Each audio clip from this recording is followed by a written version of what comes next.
नमस्कार आदाब, मैं हूं राव अकरम और आप देख रहे हैं मेरा हिंदी यूट्यूब चैनल। अगर आप भी मेरे इस यूट्यूब चैनल पर नए आए हैं तो कृपया चैनल को सब्सक्राइब कर लें, क्योंकि मैं भूमि से संबंधित हर एक प्रकार की जानकारी अपने इस यूट्यूब चैनल पर देता हूं।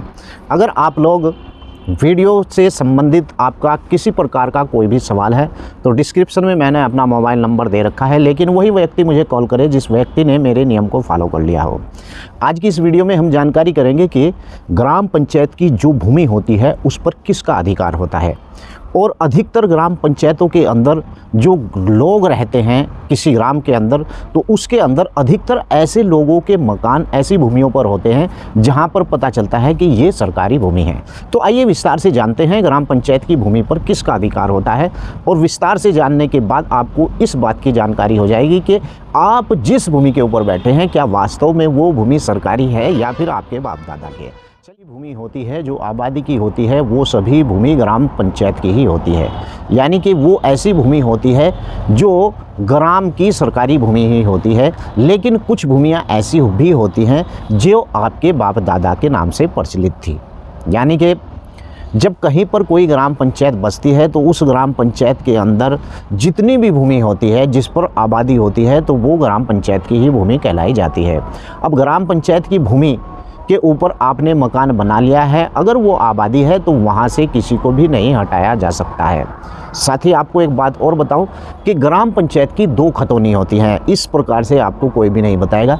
एक खतौनी के अंदर गांव की जितनी भी ग्राम पंचायत के अधीन भूमि होती हैं उसका ब्यौरा होता है, और दूसरी खतौनी के अंदर जो ब्यौरा होता है वो ग्राम पंचायत की वो भूमि होती है जो काश्तकार जिसके ऊपर यानी काश्तकारी करते हैं, ज़मींदारी करते हैं। अब यहाँ पर आपको इस बात को जान लेना चाहिए कि अगर आप भी किसी ग्राम पंचायत में रहते हैं तो जिस भूमि के ऊपर आप रह रहे हैं तो वो भूमि आबादी के अंदर आनी चाहिए। लेकिन ग्राम पंचायत जब चकबंदी होती है तो ग्राम पंचायत के आसपास ऐसी भूमि छोड़ दी जाती है जैसे तालाब, खाद के गड्ढे और सार्वजनिक उपयोग के लिए श्रेणी 6-2 की ज़मीन, खलियान की भूमि, चरागाह की भूमि। ये भूमि अक्सर इसलिए छोड़ी जाती हैं ताकि गांव के अंदर रहने वाले लोग के विकास, और वो लोग जानवर भी पालते हैं, इसी नाम से चारागाह की भूमि छोड़ी जाती है। और ऐसे किसान हैं जिन्हें फसल की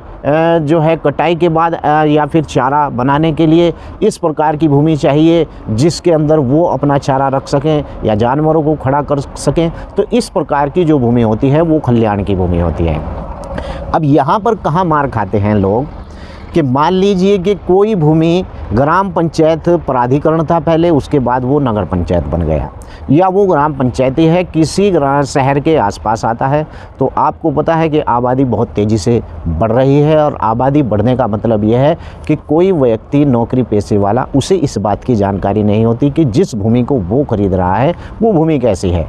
और लोग उसे 400 BC में ऐसी भूमि भेज देते हैं जो ग्राम पंचायत की भूमि होती है, खलियान की भूमि होती है, चरागाह की भूमि होती है, या तालाब की भूमि होती है। गांव में भी ऐसे बहुत मूर्ख हैं जो तालाब की भूमि के ऊपर मकान बना लेते हैं और बाद में उन्हें पता चलता है कि ये तो तालाब की भूमि है। तालाब की भूमि के जब वो मकान बना लेते हैं तो फिर उन्हें पता चलता है कि यार इस प्रकार की जो तालाब की भूमि है इससे बचने के लिए क्या उपाय हो। सुप्रीम कोर्ट का रूल है कि अगर तालाब की भूमि के ऊपर आपने मकान बना लिया है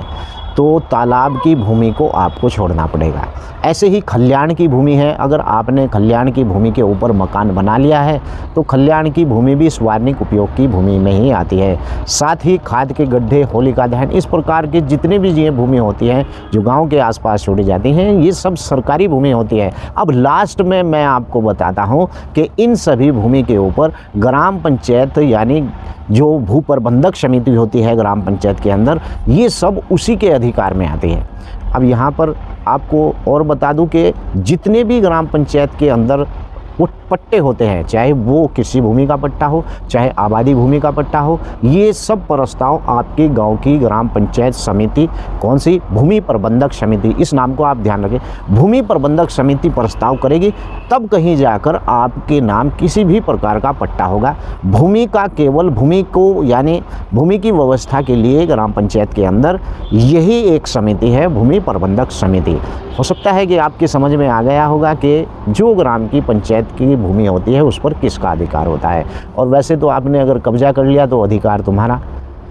लेकिन यहाँ पर भी बहुत सी कंडीशन होती है, इसीलिए मैं इस YouTube चैनल के ऊपर बताता हूँ कि वीडियो को आप पूरा लास्ट तक देखें ताकि आपको पता चल सके कि आखिर ग्राम पंचायत की भूमि क्या होती है। तो चलिए, अगर आपका कोई इससे संबंधित सवाल है या इससे भी अलग कोई सवाल है तो वीडियो के नीचे लिखिए, मैं उस पर भी वीडियो बना दूँगा।